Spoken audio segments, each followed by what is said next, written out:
देश अब तक चैनल में आपका स्वागत है। और किसान जो है धरने पर बैठे हैं और इस बीच हमारे साथ जो हैं साइकिल मैन हमारे साथ हैं नीरज कुमार प्रजापति, जो अहुलाना गांव डिस्ट्रिक्ट सोनीपत के रहने वाले हैं। और इन्होंने रिकॉर्ड बनाने का जो एक बीड़ा उठाया है और सब साथ में जो है ऑर्गेनिक जो खेती है उसको बढ़ावा देने के लिए इन्होंने अपनी नौकरी तक जो है छोड़ के किसानों के बीच जा रहे हैं, उनको समझा रहे हैं कि ऑर्गेनिक क्या है, उसके बारे में लोगों को समझा रहे हैं। हम उनसे बात करेंगे। नमस्कार, जय जवान जय किसान जय विज्ञान। नमस्कार मेरे प्रिय किसान साथियों, आदरणीय गुरुजी, हम आप जो भैया रविंद्र भैया जी, आपका भी बहुत बहुत धन्यवाद जो आपने सहयोग दिया इस यात्रा में। मेरा नाम नीरज कुमार प्रजापति है और मुझे the bicycle man of India and the bicycle man of Indian agriculture के नाम से जाना जाता है, जो कि मैं 1,11,111 किलोमीटर की मिशन ऑर्गेनिक बाईसाइकिल यात्रा कर रहा हूँ पूरे भारतवर्ष की। और जिस यात्रा में मैं अभी यूपी करके आया हूँ, जो कि करीबन 1.25 महीने करीब मेरे को यूपी में लगा, 45 दिन के करीब। और इसमें मैं अभी तक कुल मिलाकर 22,560 किलोमीटर तक की यात्रा पूर्ण कर चुका हूँ। तो अभी आप गोहाना पहुँचे हैं, अपने गांव में पहुँचे हैं, तो कितना किलोमीटर आप डेली चल सकते हैं? मेरा अगर मेरे को अपर लिमिट भी जाए तो मेरा upper limit 300 kilometre per day निकाल सकता हूं मैं। लेकिन फिर भी मेरे को, क्योंकि जागरूक अभियान है, इसमें मेरे को गांव में रुकना पड़ता है। किसान भाइयों से जो उनके समस्याएं, मतलब जो एग्रीकल्चर में जो उनकी बीमारियां हैं उनके बारे में उनसे उनकी प्रॉब्लम लेना। फिर हमारे जो कृषि विज्ञान केंद्र है भारतीय कृषि अनुसंधान परिषद के, उसके अलावा हमारे भारतीय कृषि जो हमारे कृषि विश्वविद्यालय हैं भारत में 76 एग्रीकल्चर यूनिवर्सिटी, उसके अलावा 113 भारतीय कृषि अनुसंधान परिषद के अनुसंधान केंद्र, उनके क्षेत्रीय कार्यालय हैं, उनमें विजिट करना और जो किसान भाइयों के खेतों में समस्याएं हैं उनको वहाँ तक लेके जाना और वहाँ पे जो नए नए नवाचार हैं, नई नई टेक्नोलॉजी डेवलप है, उनको वापस किसान भाइयों तक पहुँचाने का मेरा ये कार्य है साइकिल से। ये जो ऑर्गेनिक की आप लोगों किसानों को बता रहे हैं, कहाँ से आपको इसकी प्रेरणा मिली? इसकी प्रेरणा का मैं आपको कारण बताता हूँ। जब मैं 2017 में मैं लुधियाना में था एज ए सलाहकार, मतलब एक सलाहकार के तौर पे मैं कार्य करता था एक्सपोर्ट में। तो तब मुझे वहाँ जो गांव के अपने जो पंजाब के कुछ किसान भाई थे वो मुझे बोलते थे, नीरज भाई एक ट्रेन का रिजर्वेशन चेक करना। तो मैं बोला कौन सी ट्रेन का? तो उन्होंने पूछा, बोलते थे कैंसर ट्रेन का। तो हम पूछा ये कैंसर ट्रेन क्या है? तब उन्होंने बताया कि एक बठिंडा और पंजाब के बठिंडा और अबोहर ज़िले से जाती है, जो कि राजस्थान के श्री गंगानगर और बीकानेर जाती है, जिसमें 75% 75% जो यात्री होते हैं वो कैंसर से पीड़ित यात्री होते हैं। तो कहीं ना कहीं मुझे सोचने में मजबूर हुआ कि इसका कारण क्या है। क्योंकि देखिए, कैंसर से लड़ना है तो उसका सबसे बड़ा कारण है हमारा जो खाद्यान्न है या फिर हमारी जो सब्जियां हैं।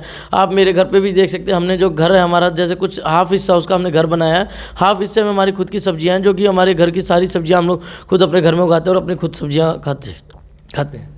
तो इससे पहले आपने नौकरी भी की है, नौकरी छोड़कर आप इस फील्ड में आए हो, और जो है फंडिंग जो है कहाँ से होती है? जैसे कि मैं आपको बताऊं, मैं पहले बीटेक कर रहा था। हमारा जो पूरा परिवार है जय जवान जय किसान जय विज्ञान पे काम करता है।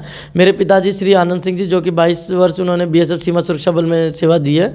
उसके बाद मैं जय किसान पे मैं काम कर रहा हूँ, जो कि 1,11,111 किलोमीटर चल रहा हूँ। और जय विज्ञान पे मेरा जो बड़ा भाई है मास्टर पंकज कुमार, जो all India rank 1 designer automation पे। और रही बात इसकी फंडिंग की, तो इसमें जो पब्लिक का सहयोग, पब्लिक 1 रुपया 11 रुपये 21 रुपये जिसकी जो श्रद्धा होती है वो मुझे अकाउंट में देती है, या फिर मेरे को रास्ते में चलते हुए कोई 5 रुपये दे जाता है, कोई 6 रुपये जिसकी जो श्रद्धा होती है, कोई चाय के पैसे दे जाता है, कोई खाने के लिए पैसे। तो पब्लिक का सपोर्ट है पूरा मेरे पास अभी। जैसे साइकिल में भी कोई दिक्कत होती है रिपेयरिंग की या सर्विसिंग की, मोस्टली तो मेरे से कोई सर्विस के लिए चार्ज करता ही नहीं है। और बाकी जो पार्ट्स का है तो जो सप्लायर डीलर होते हैं तो वो जिनकी जितनी उनकी खरीद का रेट होता है वही लगाते हैं। बाकी मेरे को पब्लिक सपोर्ट है पूरा। पूरे इंडिया का आपने मिशन है कि पूरे इंडिया में अपने घूमना, कितने राज्य हो चुके हैं? मेरे अभी तकरीबन 6-7 राज्य हो चुके हैं, जिसमें हरियाणा हो चुका है, राजस्थान हो चुका है, दिल्ली हो चुका है, मध्य प्रदेश हो चुका है, एमपी में कर रहा हूँ मैं, उसके अलावा यूपी अभी करके आया हूँ। तो ऐसे कुछ कुछ इलाके हुए हैं। बाकी अभी मेरा प्लान था, क्योंकि अभी थोड़ा धुंध और अभी थोड़ा बारिश और सर्दी का टाइम है, इसलिए थोड़ा मैं अभी घर आके अभी थोड़ा आराम करूँगा। फिर उसके बाद मैं लोकल पे करने के बाद अभी मैं जाऊँगा, जैसे कि मार्च स्टार्ट हो जाएगा, फिर मैं उत्तराखंड, हिमाचल, जम्मू कश्मीर, लद्दाख, उधर से होता है पंजाब, हरियाणा से होता है, फिर राजस्थान होता है, गुजरात, साउथ की साइड निकल जाऊँगा। तो अब कितने जो है मिशन कितना हो रह गया, कितना आपका हो गया? अभी करीबन 1,11,111 किलोमीटर में से 22,500 हो चुका है, करीबन 90,000 के करीब अभी भी बचा हुआ है जी। तो इसके अलावा जो घर पे आप कितने दिन के बाद पहुंचते घर हो? पे मेरा कोई घर से मेरे कभी कभी जैसे मैं रास्ते पे रहता हूँ तो घर से कोई फ़ोन नहीं आता आने के लिए। घर वाले भी जो है हमारे घर वाले बहुत स्मार्ट है, वो फेसबुक व्हाट्सएप पे अपडेटेड रहते हैं। वो मेरे लाइव आऊँ या फिर फेसबुक में लाइव आता हूँ या फिर मेरे व्हाट्सएप पे स्टेटस लगता है तो उससे रहते हैं। और बाकी घर वालों की तरफ, क्योंकि घर वाले भी इसलिए मतलब सहयोग करें क्योंकि पापा ने खुद एक देश की सेवा दी है तो वो इस देश की सेवा को समझ सकते हैं। तो इसलिए घर का मेरा कोई ये नहीं रहता कि आज आना कल आना। मेरे सिंपल बैग में 2-3 जोड़ी मेरी टी शर्ट रहती है और 2 लोअर होते हैं और एक जूती, वो जहाँ मैले वहीं धोए आगे ऐसे चलता रहता। कोई मेरा टाइम नहीं होता कि मैं 1 महीने में आऊँगा कि 2 महीने में आऊँगा कि 15 दिन में आऊँगा।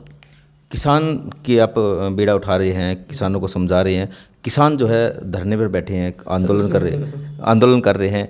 इस बीच किसानों को जो ऑर्गेनिक जो है खेती है उसके बारे में आप क्या कहोगे? मैं तो किसानों को यही कहना चाहता हूँ कि सबसे पहले तो आप अपना जो भी उत्पाद या जो भी फसल करते हैं तो अगर आपको किसान को जो फसलें आप देखेंगे कि जो पहले के हमारी जो खेती होती थी उसमें हमारी आमदनी भी होती थी, लेकिन आज के टाइम पे क्या हो गया कि किसान भाई केमिकल की खेती इतनी केमिकल कर रहे हैं जिसके कारण क्या है कि बीमारियों पर बीमारियाँ बढ़ती जा रही हैं और खर्चा का खर्चा बढ़ता जा रहा है। मैं किसान भाई को एक ही सलाह देता हूँ, आप अपनी देसी खेती पर जाइए। ऑर्गेनिक, मैं ये नहीं कहता कि एकदम सब ऑर्गेनिक कीजिए क्योंकि एकदम ऑर्गेनिक पॉसिबल नहीं है किसान भाई के लिए। तो वो डिपेंड करता है कि किसान की जो आर्थिक स्थिति है वो कैसी है।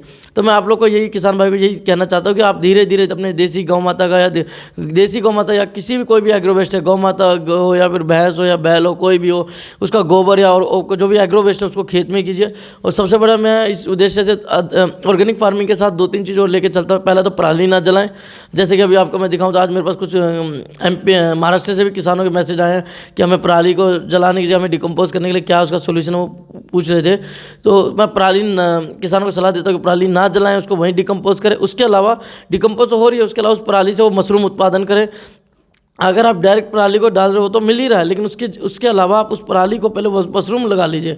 मशरूम लेकर आप मशरूम को मार्केट में बेचिए। उसके बाद जब मशरूम बिक जाता है फिर उसकी जो कंपोस्ट बची है उसको खेत में यूज़ कीजिए या फिर पशुओं को खिला भी सकते हैं आप। तो ये भी एक बहुत अच्छा है। उसके अलावा एक और चल रहा है concept less drop more crop, मतलब पानी संरक्षण करने के लिए आप माइक्रो इरीगेशन पर जाने के लिए भी मैं किसान भाई को सलाह देता हूँ जी। ये हमारे साथ हैं नीरज प्रजापति जो कि साइकिल मैन के नाम से जाने जाते हैं।